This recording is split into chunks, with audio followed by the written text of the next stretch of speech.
नमस्कार मित्रांनो, स्वागत आहे तुमचं मराठी टेक मित्र आपल्या यूट्यूब चॅनलमध्ये. मागील त्याला सौर कृषी पंप योजनेची वेबसाईट मागील 5 ते 6 दिवसापासून बंद आहे.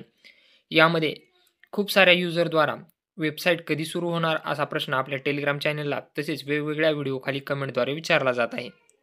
त्याचीच माहिती आज आपण या व्हिडिओमध्ये जाणून घेणार आहोत. मागेल त्याला सौरकृषी पंप योजनेमध्ये तुम्हाला जर नवीन अर्ज करायचा असेल, तर नवीन अर्ज करण्यासाठी वेबसाईट सुरू आहे. परंतु जर तुम्हाला त्याचं स्टेटस चेक करायचं असेल, तर त्यासाठी सध्या वेबसाईटचं काम सुरू आहे. मेंटेनन्सचं काम सुरू असल्यामुळे सध्या वेबसाईटवर कुठलाही ऑप्शन तुम्हाला मागील त्याला सौरकृषी पंप योजनेमध्ये नवीन अर्ज करायचा असेल, तर त्यासाठी वेबसाईट म्हणजे पोर्टल सुरळीतपणे सुरू आहे. तुम्ही नवीन अर्ज दाखल करू शकता. यामध्ये तुम्हाला कुठल्याही प्रकारची अडचण येणार नाही. इथं तुम्ही पाहू शकता, अर्ज करा या पर्यायावरती क्लिक केल्यानंतर तुमच्यासमोर नोंदणी फॉर्म ओपन होतो आणि यामध्ये अर्ज कसा करायचा याबद्दलचा व्हिडिओही आपण आपल्या यूट्यूब चॅनलला टाकलेला आहे. तो तुम्ही पाहून अर्ज करू शकता.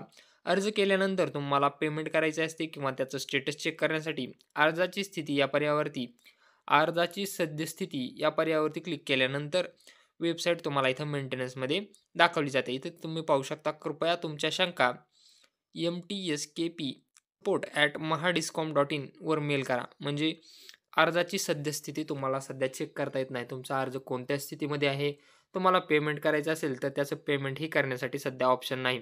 वेबसाईटच्या मेंटेनन्सचं काम सुरू असल्यामुळे असं तुम्हाला दाखवत आहे.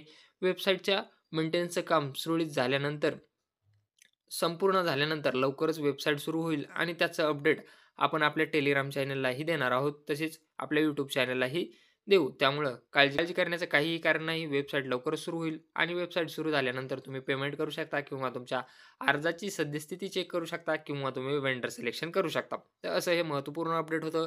जर व्हिडिओ आवडला असेल तर चॅनलला नक्की सबस्क्राईब करा आणि बेल आयकॉनला प्रेस करायला विसरू नका.